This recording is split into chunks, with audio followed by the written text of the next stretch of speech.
Kagulat World, hindi ito simpleng hype lang. Ito na ang moment na matagal nang hinahabol at ngayon malinaw na. Si Alexandra Ayala, hindi na lang future ng Philippine tennis. Siya na mismo ang laban ngayon. Confirmed, hindi tsismis, hindi projection. Main attraction, 6th seed. Sa isang European clay tournament kung saan naglalaban ang mga pangalan na sanay sa giyera. April 27th to May 3rd sa Catalonia Open sa Spain. WTA 125 level sa papel, pero sa totoo lang, parang mini battlefield ng mga top-tier players. May mga nasa top 50, may mga bihasa sa clay, may mga sanay sa pressure ng Grand Slam. At sa gitna ng lahat ng iyon, isang Pinay ang nakapwesto hindi bilang filler, kundi bilang isa sa inaasahang mag-deliver. Ito na ang shift na matagal nang hinihintay. Dati, si Alex ang humahabol. Ngayon siya na ang hinahabol, at doon nagsisimula ang tunay na pressure. Galing siya sa Stuttgart na hindi naging perpekto ang resulta. Early X. Isang paalala na sa ganitong level, walang libre. Pero ang mas delikadong klase ng atleta ay yung marunong gamitin ang pagkatalo bilang gasolina. Papasok siya sa Madrid Open at posibleng sumunod agad ang Catalonia Open. Sunod-sunod na laban, halos walang pahinga. Ito na ang tinatawag na war of attrition. Hindi lang talento ang labanan, kundi tibay ng katawan at isip. Habang ang iba ay simpleng tournament lang ang tinitingnan. Para kay Alex, iba ang bigat ng bawat rally. Dala niya ang bandila ng Pilipinas sa bawat punto. May pressure, oo, pero may apoy din. At sa clay, may dahilan kung bakit may tiwala sa kanya.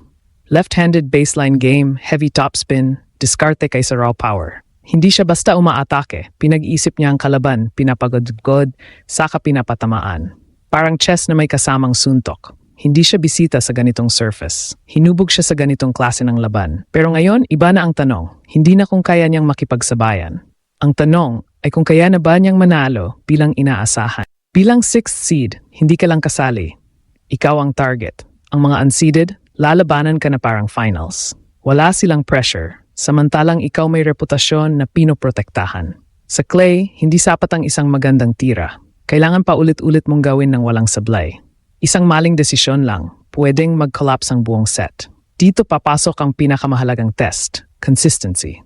May talento si Alex, malinaw. May court IQ siya, marunong mag-adjust, marunong magbasa ng galaw ng kalaban.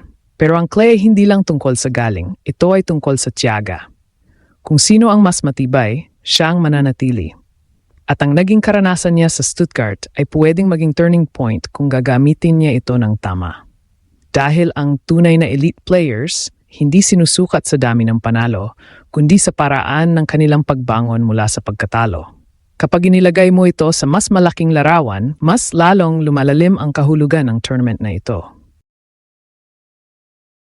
Hindi lang ito tungkol sa Catalonia Open. Hindi lang ito tungkol sa ranking points o pagiging seeded. Ito ay bahagi ng paghahanda para sa Roland Garros. Lahat ng laban sa Spain, bawat rally sa clay ay parang rehearsal para sa mas malaking entablado.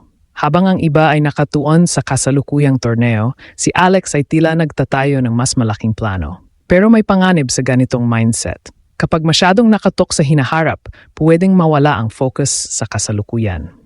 At sa tennis, isang saglit na pagkawala ng konsentrasyon, sapat na para matalo ang laban. Kaya dito masusubok ang maturity niya bilang atleta. Hindi lang kung gaano siya kagaling, kundi kung gaano siya ka-stable sa gitna ng pressure. Hindi na rin siya sorpresa sa tour. Hindi na siya yung batang player na hindi pa kilala. Ngayon, pinag-aaralan na siya. May scouting, may analysis, may game plan laban sa kanya. Ibig sabihin, kailangan niyang mag-evolve. Hindi sapat na mag-adjust lang. Kailangan matuto siyang manguna sa adjustments. Siya ang magdikta ng tempo. Siya ang maglagay ng pressure. Dahil kung hindi, siya ang kakainin ng sistema. Kung mag-click ang lahat, kung magsama-sama ang momentum, disiplina, at kumpiyansa, ito ang bahagi ng season na pwedeng magbago ng trajectory ng career niya. Mula sa pagiging racing star, pwede siyang maging tunay na banta sa tour. Pero kung hindi pa, kung may kulang pa, ito rin ang yugto na huhubog sa kanya para maging mas matatag. Sa huli, ang laban na ito ay hindi lang tungkol sa puntos o ranking. Para itong apoy na sumusubok sa tibay ng bakal. At ngayon, si Alex ay nasa gitna ng init. Hindi na siya tinatanong kung may potensyal siya. Ang tanong ngayon ay kung handa na ba siyang angkinin ang entablado. Ito na ang moment. Dito masusubok kung hanggang saan ang kaya niyang abutin. At habang tumitindi ang laban, mas lalong nagiging malinaw ang realidad. Ang isang Pinay ay hindi na lang nakikisali sa world stage. Unti-unti na niya itong inaangkin. Vamos Alex, Laban Pinas.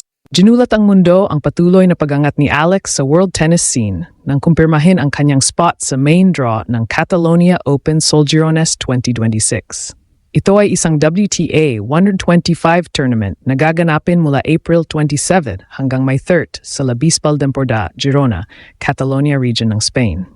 Bilang isa sa mga top players na nakalista, sinanasa ranking na number 44 o 45 ay seeded number 6 sa event na ito sa clay courts. Kasama niya sa field ang mga kilalang manlalaro tulad ni Leylah Fernandez, Jessica Buzas Monteiro, Beatriz Haddad Maya, at iba pang nasa top 50 na ginagawa itong isa sa pinakamatinding WTA 125 events sa season. Si Alex ay kasalukuyang nasa Spain kasama ang kanyang pamilya para sa clay court campaign. Pagkatapos na maagang exit sa Stuttgart Open, ang kanyang focus ay nasa Mutua Madrid Open na nagsisimula April 21.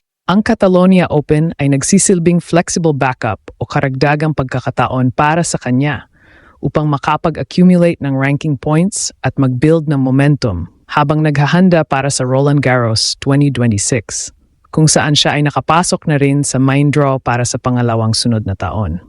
Ang paglahok niya sa Spain tournaments ay patunay ng kanyang dedikasyon sa pag-improve sa clay surface, na bagay sa kanyang left-handed baseline game at training sa Rafa Nadal Academy. Ang pagkakaroon ng ganitong kalidad ng entry list sa isang 125 level event ay nagpapakita ng tunay na pagkilala sa rising star mula sa Pilipinas. Bagamat ang entry list ay maaari pa ring magbago depende sa performance sa Madrid, ang pagkakabilang ni Alex ay nagdudulot ng malaking hype sa mga Pinoy fans na patuloy na sumusuporta sa kanyang journey. Ito ay bahagi ng kanyang BC European Swing kung saan ang layunin ay maging mas handa para sa Grand Slam sa Paris at patuloy na itaas ang bandera ng Pilipinas sa international tennis stage. Sa kabila ng ilang hamon sa simula ng clay season, ang kanyang consistency sa pag-secure ng main draw spots ay nagbibigay inspirasyon sa maraming batang atleta sa bansa. Sa kabuuan, ang balitang ito ay nagpapatunay na si Alex ay hindi na basta isang promising talent kundi isa ng established competitor na ginugulat ang mundo sa kanyang dedikasyon at talento. Habang patuloy ang kanyang paghahanda sa Madrid at posibleng Catalonia, ang lahat ay umaasa sa isang malakas na pagbabalik sa clay courts.